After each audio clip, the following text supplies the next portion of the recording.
इस वक्त हम सीधे रुख करना चाहेंगे मुंबई, जहां इस वक्त प्रधानमंत्री नरेंद्र मोदी पहुंचे हैं। अस्पताल का रिलायंस के एक अस्पताल का उद्घाटन है। आप मुकेश अंबानी और नीता अंबानी को देख पा रहे हैं इस वक्त टेलीविजन सेट्स पर। कुछ देर में प्रधानमंत्री नरेंद्र मोदी अपनी बात भी यहां रखेंगे। हम आपको बता दें, रिलायंस फाउंडेशन का हॉस्पिटल रिसर्च सेंटर के उद्घाटन के लिए प्रधानमंत्री नरेंद्र मोदी यहां पहुंचे हैं और हम उम्मीद कर रहे हैं कुछ देर बाद प्रधानमंत्री जो हैं वो अपनी बात भी रखेंगे। यहां पर आप मुकेश अंबानी, उनकी पत्नी और उनके बेटों को देख पा रहे हैं। रिलायंस समूह के अस्पताल का उद्घाटन होना है और यहां पर आम जनता का मोदी पहुंचे हैं। इस अस्पताल को बनाया गया तो इसके उद्घाटन के लिए भी कोई ऐसी शख्सियत चाहिए थी जो जमीन से जुड़ी हुई हो, जिसने मुफलिसी और जीवन में कठिन समय को सहन किया हो और ये सब सहते हुए भी अपना चरित्र, प्रिंसिपल और सेट ऑफ वैल्यूज को नहीं छोड़ा हो। पूरी दुनिया में अपनी ईमानदारी, सच्चाई, हौसले और कर्मठता का परचम लहराया हो। तो देवियों और सज्जनों, तालियों के गर्जन से सहृदय स्वागत है भारत के प्रधानमंत्री श्री नरेंद्र मोदी जी का।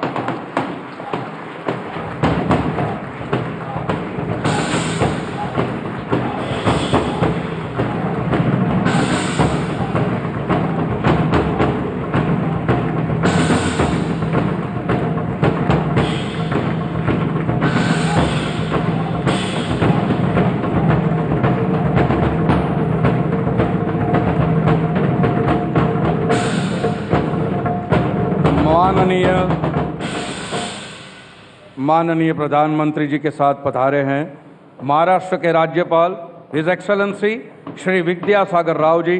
जोरदार तालियों से उनका स्वागत किया जाए।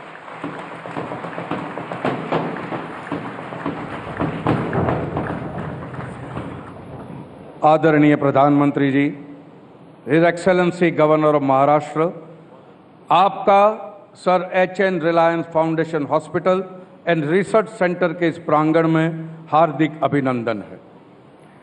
प्रधानमंत्री जी, सभागृह में आमंत्रित हर अतिथि सिर्फ आपकी ही आभा का आभास करने को आतुर है। आपका किन शब्दों में धन्यवाद करें, शब्द ही नहीं मिल रहे हैं। हम जानते हैं सर कि आप बच्चों से कितना प्यार करते हैं, इसलिए कुछ विशेष प्रतिभा के धनी बच्चे आपके समक्ष आ रहे हैं, जिनकी कला को ही प्रभु ने इनकी पहचान बना दिया है। अब माननीय प्रधानमंत्री जी, मंच पर विराजमान अतिथिगण एवं इस सभागृह में पधारे सभी गणमान्य अतिथियों से नम्र निवेदन है कि कुछ विशेष बच्चों द्वारा गाए भारतवर्ष की सुंदरता, स्वर्णिम इतिहास और गौरव की गाथा को बखान करने वाले इस पावन हृदय स्पर्शी गीत वंदे मातरम में सुर से सुर मिलाकर हमारा साथ दे।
सुमिता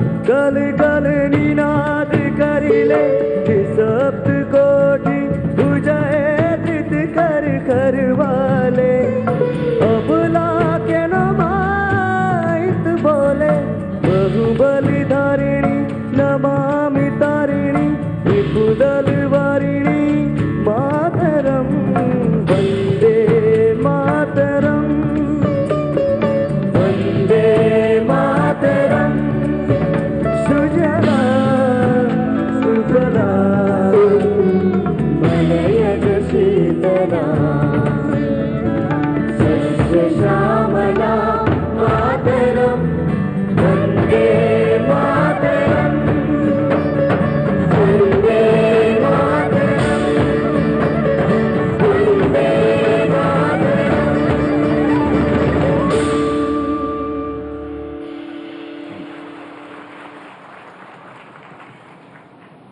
दिल की गहराइयों तक उतर जाने वाले, रोम रोम को प्रफुल्लित कर देने वाले इस गीत में मानो पूरे भारत की आत्मा समाई।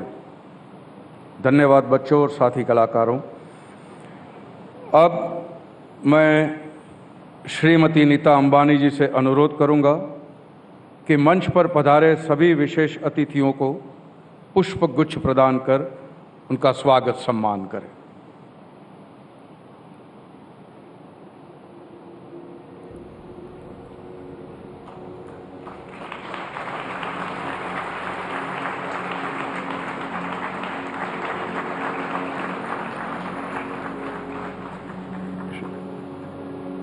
श्री विद्यासागर राव जी।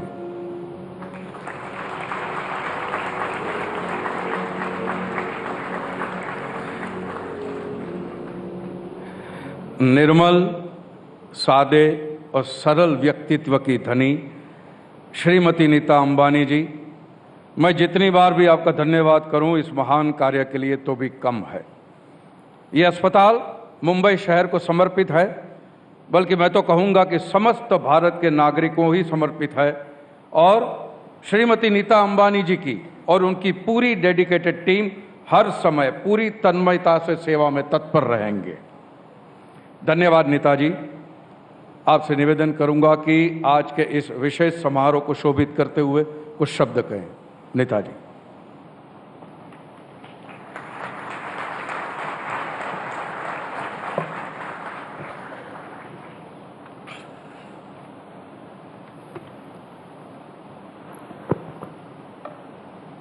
Honorable Prime Minister Shri Narendra Bhai Modi, His Excellency Shri Vidyasagar Rao, Governor of Maharashtra, Pujya Bhai Shri, distinguished guests, friends and family, a very good evening and a warm welcome to each one of you. तो हम आपको बता दें कि Reliance foundation के इस समारोह में उद्धव ठाकरे को भी न्योता दिया गया था, मगर उद्धव ठाकरे पहुंचे नहीं हैं। अब अहम बात यह है कि खबरें लगातार इस तरह से आ रही हैं कि बीजेपी अल्पमत में भी महाराष्ट्र में सरकार बनाना चाहती है। ऐसे में उद्धव ठाकरे का उस मंच पर नहीं दिखाई देना या उस समारोह में ना दिखाई देना जहां पर प्रधानमंत्री नरेंद्र मोदी मौजूद हैं, अपने आप में कई सवाल खड़े करता है। आप देख रहे हैं कि वहां पर समारोह में कई चेहरे दिखाई दे रहे हैं। अमिताभ बच्चन वहां मौजूद हैं, आपको विनोद चोपड़ा दिखाई दिए, इसी तरह से तमाम जाने पहचाने चेहरे हैं। आमिर खान वहां आपको दिखाई दे रहे हैं। तो इस तरह से कई बड़े चेहरे इस वक्त इस समारोह में दिखाई दे रहे हैं, मगर उद्धव ठाकरे को भी निमंत्रण दिया गया था, वो नहीं पहुंचे।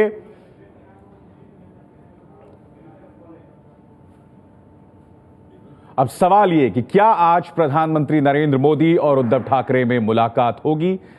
मयूर पारिक इस वक्त मेरे साथ टेलीफोन लाइन पर जुड़ रहे हैं। मयूर, स्थिति क्या है इस मामले को लेकर? उद्धव नहीं पहुंचे समारोह में, एक बात है, मगर क्या आज इन दोनों में मुलाकात होगी, उद्धव ठाकरे और प्रधानमंत्री मोदी में? इस मुलाकात की कोई भी संभावना इस समय अब नहीं दिखाई दे रही है, क्योंकि एयरपोर्ट पर राज्य बीजेपी के नेता कुछ मौजूद थे। प्रोटोकॉल के हिसाब से स्वागत हुआ और वहां पे जो औपचारिक रूप से बातचीत हुई, उसके बाद प्रधानमंत्री सीधे यहीं पर आए हैं। यहाँ पे प्रधानमंत्री एक छोटे सी अपनी बात जो है तमाम गेस्ट के सामने रखने वाले हैं। उसके बाद में अस्पताल का दौरा करने वाले हैं। उनके साथ में महामहिम राज्यपाल भी हैं और वहां से वो सीधे एयरपोर्ट के माध्यम से दिल्ली के लिए रवाना हो जाएंगे। ऐसे में पूरा जो शेड्यूल है उसमें कहीं पर भी उद्धव ठाकरे के साथ में किसी भी जगह पर बातचीत के लिए कोई अवकाश नहीं दिखाई दे रहा। एक अटकलें ऐसी लगाई जा रही थी कि उद्धव ठाकरे इस कार्यक्रम में आएंगे और इस कार्यक्रम के बहाने ही उन दोनों के बीच में मुलाकात और चर्चा होगी, लेकिन जैसा कि दृश्य में हम बिल्कुल साफ देख सकते हैं, उद्धव ठाकरे इस कार्यक्रम में नहीं पहुंचे हैं और इसीलिए अब उद्धव ठाकरे और नरेंद्र मोदी के बीच में बैठक की संभावना बिल्कुल नहीं के बराबर है। और ये बताइए मुझे मयूर कि आखिर मामला फंसा कहां, क्योंकि पिछले 2 दिनों से लगातार खबरें आ रही थी कि एक तरह से कमियों को पूरा करने की कोशिश की जा रही थी, मगर अचानक पिछले 24 घंटों में ये मामला कहां से आया कि अब बीजेपी अल्पमत में सरकार बनाएगी और इससे फिर से मामला बिगड़ता हुआ दिख रहा है? देखिए, यदि आप घटनाक्रम को बड़े नजदीकी से देखें तो अनिल देसाई जिस प्रकार से दिल्ली चले गए और दिल्ली में उन्होंने बीजेपी के 2 वरिष्ठ नेताओं के साथ में बैठक की, एक विधायक थे और दूसरे दिल्ली के नेता, उसके साथ में बिल्कुल साफ कर दिया गया कि मंगलवार के बाद ही अब इस पूरे विषय में, यानी कि दिवाली के बाद ही अब शिवसेना और बीजेपी के बीच में कौन सा फॉर्मूला रहे और किस फॉर्मूला के तहत किसे क्या मिले, उस बारे में मंगलवार के बाद ही चर्चा होगी। लेकिन इसी बीच भारतीय जनता पार्टी के तमाम नेता जो हैं वो अब मुंबई में आना शुरू हो चुके हैं। आज कुछ एक नेताओं ने नरेंद्र मोदी से मुलाकात भी की है। ऐसे में उद्धव ठाकरे और नरेंद्र मोदी के मिलने का कोई तुक इसलिए नहीं बनता क्योंकि जब निचले स्तर पे नेताओं के बीच ही बातचीत और कोई फॉर्मूला तय नहीं हो पाया हो, ऐसे में ये दोनों नेता मिले, इसमें कोई संभावना नहीं दिखाई देती। मयूर परिक, आपका शुक्रिया। और जब प्रधानमंत्री नरेंद्र मोदी रिलायंस फाउंडेशन के इस समारोह में अपना संबोधन देंगे तो हम फिर से इस समारोह का रुख करेंगे, मगर बड़ी खबर ये कि उद्धव ठाकरे इस समारोह में नहीं पहुंचे, यानी कि दोनों के मिलने की जो एकमात्र गुंजाइश थी वो भी अब खत्म हो गई है।